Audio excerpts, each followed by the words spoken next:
Welcome to Legacy Therapy, the podcast that will teach you, in bite-sized chunks, how to leave a stress-free legacy so loved ones can focus on people, not paperwork, when you become ill or pass away. Here is your host and financial advocate, Stacy Golden-Lisnock. Welcome to the second episode of Legacy Therapy, Planning Techniques for a Stress-Free Legacy. This is Stacy Golden-Lisnock, and I am your host. Today's episode, I am having a conversation with you about some topics that have come up. I was on a conversation with my sister, and we recorded some of it, and so I've taken snippets of that. And I am going to talk to you a little bit about the whole reason that I'm doing all of this and what I'm hoping to gain and what I'm hoping that you'll gain from it. So I hope you enjoy this session and look forward to hearing your feedback. No. It's like you do it or you don't. You're interested to do it or you're not. You care or you don't care. You need to be organized, have your stuff together, make sure that it's current. Make sure that you're not missing things, and make sure that the people that need to know are involved. Yeah, I really think that people tend to either really have strong feelings about wanting to get this stuff done, and they really do legitimately care. And I think the thing that stops most people, and I could be wrong, but from the people that I talk to, it just seems like they don't know where to start. They have no clue where to even start. So that's the whole reason why I'm doing this, is like, let's help people to figure it out, give them a way to get it done so that they can feel accomplished in this area and leave a stress-free legacy. When it comes to my life and death, yeah, it is important that I know that you've heard everything correctly and you not making decisions based on what you think you know, or what you think you've read, or what I said, yeah, that's my life or death. Yes, I'm very concerned about that. Yeah, sometimes we really don't want to bring up a topic with a person because we fear that they're going to get insulted or they're going to get their feelings hurt. But I'll tell you what, when you have to name someone on your healthcare directive, this got to be somebody that you are sure is going to understand what the doctors are talking about, understand what the options are, and follow your wishes. And sometimes your spouse or a sibling or somebody that's a child that's very close and attached to you is not the best person often to give that job to. And it's because they're just way too close to the situation, and they won't necessarily want to follow what your wishes were because it would be too painful for them to do that. There's a case, and it comes up often, Terry Schiavo, and this was a case back in the 90s. She was on life support for 15 years while the whole thing went all the way to the Supreme Court to get settled, because the husband and the family, her mother and father and family, wanted to keep her on life support, and her husband, after a few years being on life support, said she would not have wanted this. We had discussions about it, but because nothing was in writing, the doctors would not disconnect her from the machines, even though they were sure that there was really no opportunity for a life to be lived in the condition that she was in. So again, people sometimes are just not up for the job, and not that it's a job anybody would want to have, but you need to make sure you have the right person in place. And so think about that, but don't think about it so long that you don't do it at all, because then what happens is you have nobody speaking on your behalf, and then the doctors have to do what they do, and a lot of times they have to just do things to cover their behind because they don't want a lawsuit to come of it. It's really, you don't have this urgency unless, of course, you have a terminal diagnosis. But if you're just a regular person and you're going along your life and you think you're all healthy and you think, death or illness is like never going to happen to you, if it does, it's going to be a long time from now, then you're in denial. You're in total denial because you're not anymore like, you know, you're no more rugged than the next guy. And the next guy, you know, you see nothing wrong with him getting sick and dying or getting, you know, having MS or ALS. You know, what I could tell you here is really the problem today is that Americans are really in denial about their mortality. And really most people are not sufficiently prepared to leave a stress-free legacy. And they fail to plan, they fail to prepare, they fail to update, and they fail to organize all the critical legal and professional documents and information that they have in advance of any kind of health crisis or death. So these three things that I like to tell people are the first three things that they should do. Number one, change your thinking. Change your thinking around this. In order to leave a stress-free legacy, you need to be listening to this podcast and giving your mind a way to think of this thing a little bit differently. The second is to start talking about it, bringing this up to people, making it a conversation in your inner circle and with family and friends, so that it becomes a little bit more familiar and easier to talk about. And then the third thing is to get help and guidance. And that's really why I've created a course that gives people accountability and it gives people a track to run on so that they can get this project completed and move on with their life. Well, Wendy's a perfect example, and look at Alfred. They're two perfect examples in my mind. It's like, here are two people who spent their whole life exercising, eating right, you know, telling everybody else how they should eat and live, and mostly vegetarian, exercise regularly, always went to church, family, church, work, business, nicest guy in the world. It doesn't matter. Right. Like it's out of your control. Yeah. If you think you're in control of your destiny, you're just fooling yourself. Right. I mean, the thing of it is, you're fine one minute and you're not the next. I mean, you know, Wendy's a perfect example of that when she fell backwards down the stairs and broke her back. It's like, you know what? She was vacuuming. She wasn't planning on being in a body cast for the next 6 months.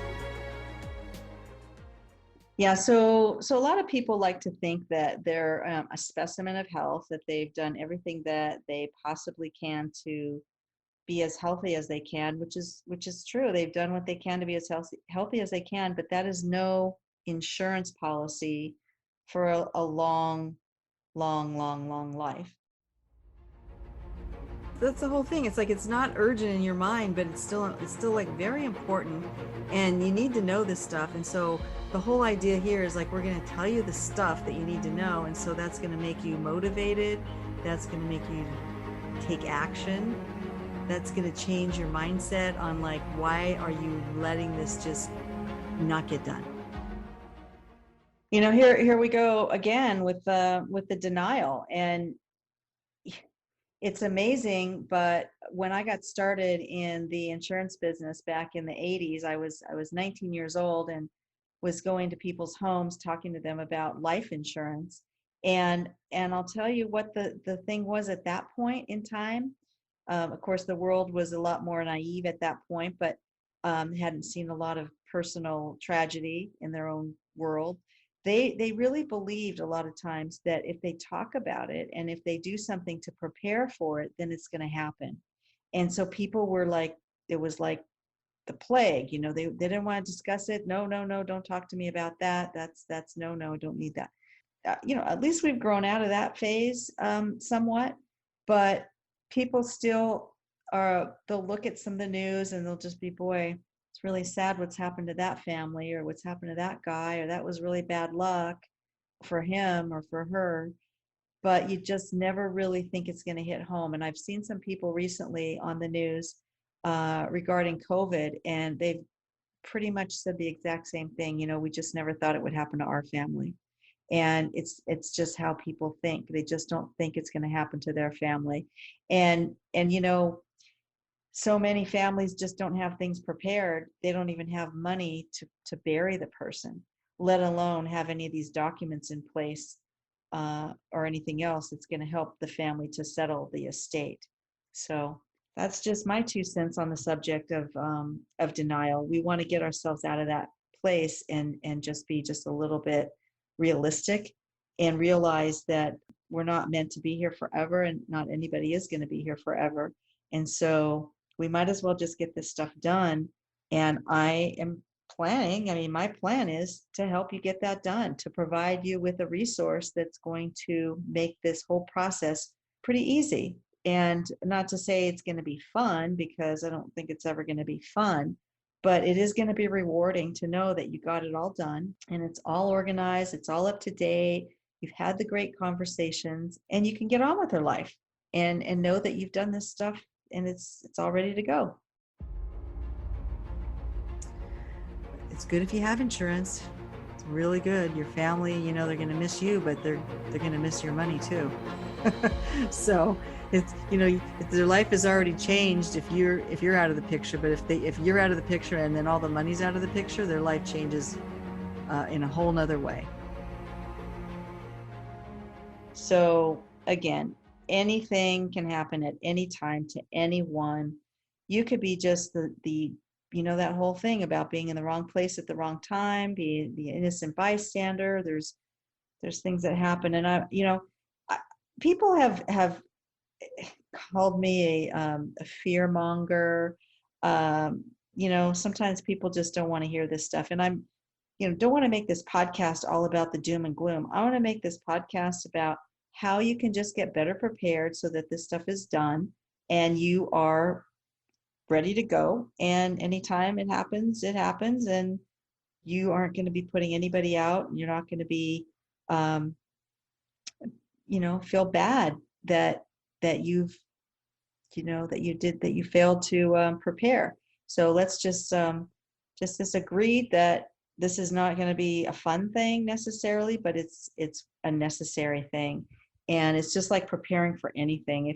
If you happen to live somewhere where there's winters and weather and all kinds of things, about preparing. I happen to live in Orange County in California, and we don't happen to have too many of those inconveniences. So we're not really up for different kinds of attire for the different kinds of weather and different kinds of tires for our vehicles and having to weatherproof your house and do all kinds of things like that. But it's similar to that, just being prepared. That's all. We have in mind a way to make the course as palatable as possible. And even though we're talking about sometimes things that aren't that easy to talk about or comfortable to talk about, or like, who wants to have that conversation? This conversation is going to get thrown at you if you don't have the conversation. So you might as well have had the conversation and not have it be this shock. So pretty much everything in life is all about your mindset and your thoughts become your beliefs. With this podcast, if we can give you some food for thought, plant some seeds that will sprout and give you the ammunition that you need, the drive, the desire to come to action, to getting this stuff done, then we will have done what we set out to do. And so it really is all about just thinking in your own mind how you think about these things, if you think about these things. And if you think about them and then dismiss them because it isn't urgent right this minute, it's important and it keeps coming up. And if you hear about somebody else having an issue with their health or with their mother or with their family member, and you think, wow, too bad for them. And every time that happens, you kind of have a little bit of guilt, like, I'm really not ready either, but that's okay. That's not that urgent for me right now. We want to stop that, and we want to think about it in another way. So it might not be urgent right this minute, but it certainly is important. And that's when you want to be working on it, when you actually have the freedom and the ability to take a little bit of time and do it in a way that isn't in a frenzy, if you know what I mean. So think about that, the mindset. I talked to a gal, and she's going to be working with me too, with my helping do some training with the course that we have coming up. But it's all about organization. And, she has a degree in the mindset kind of part of it. And come to find out that even just in how people are disorganized, like let's say you have a real disorganized garage, or your office is a mess, or you can't seem to keep your house tidied up, or whatever it is, the whole thing around being organized, and there's a whole business on that now, that it's all about the mindset and what you tell yourself. So tell yourself in this instance that even though it's not urgent, because you're fine right now, it is very important. And see if your mind takes that and makes something out of it. A year after his wife dies, he finds this 401k thing, and they sat down. When she said, "Okay, take me home," and they sat down and they said, "Okay, this is it. Let's talk about what we need to do." Like it never. Yeah, because you know why? Because at that flashpoint like that, you're going to forget some things. How are you going to remember something that's a document that you haven't seen in 15 years, that's with an employer you haven't thought about, and you're in the middle of like dying, right? Like that's going to not come to mind. So back in 2018, it was an interesting year for my family. We had New Year's Eve day. I was in the ER and had a very severe case of shingles. It had gone to the point where they didn't even know what I had. It was so severe. They had to bring in specialists and had me isolated in ICU and so forth. But because it was in the middle of flu season that year, they had no beds actually available, or they would have admitted me to the hospital. So I came home. That was New Year's Eve. I was released around 10:30 at night on New Year's Eve. So I hadn't talked to any of my family for a few days, and it was a few days after New Year's. And I thought, I better let them know what's going on with me, even though I barely could do anything.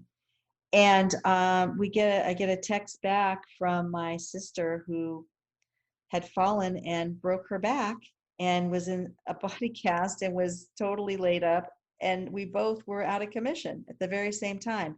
So thank goodness that we had people to take care of us. But that's just how fast things can change from, 1 minute you're vacuuming and fall down the stairs and break your back or worse. And then, like me, I had a rash and I thought, I didn't think much of it. And I had some other skin issues the weeks prior. So I thought it was just another flare up. And I just let it go too long. So just saying that you just don't know. You don't know. And it's best to be prepared in advance so that if something does happen, you don't have to start scrambling and trying to figure it out when you don't feel well. But legacy therapy is, I believe, going to be therapy for the people that come on and tell their stories of how somebody passed or got sick and just didn't have their stuff together, and it just created this real hellstorm for the people left behind to have to handle things. And so, it's kind of like your plan for a stress-free legacy, and then the people that get to talk about something that they had to go through because somebody else didn't do that is going to be food for thought and plant the seeds to those listening to say, you know what, I should get around to this. This is something that's important. Otherwise, I'm going to leave a horrible legacy, and people are going to be swearing at me long after I'm gone, because if you don't take care of your stuff, somebody has to, and sometimes it goes on years and years and ruins relationships with other siblings or relatives or whatever. There's so many stories. So I tell people all the time, the hardest part about this whole process is starting the conversation.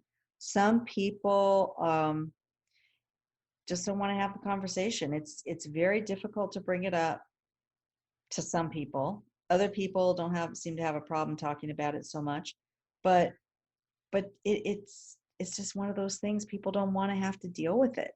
And so if you don't deal with it ahead of time, then you deal with it in a huge, like drenching moment of getting just shocked by the whole thing and having to deal with it. Your body actually will have a physical reaction to the shock, and you will be like really, really taken aback when it's something that you should have already ready to go and be prepared.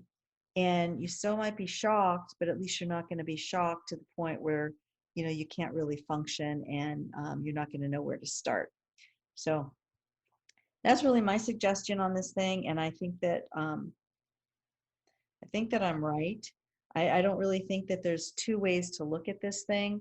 I noticed that recently, politically, there's the Democrat side and there's the Republican side, and you can talk about one topic and have two totally different sides, different perspectives on the one thing.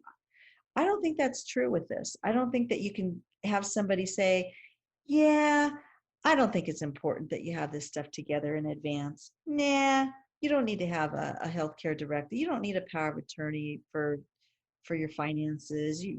Just take it easy.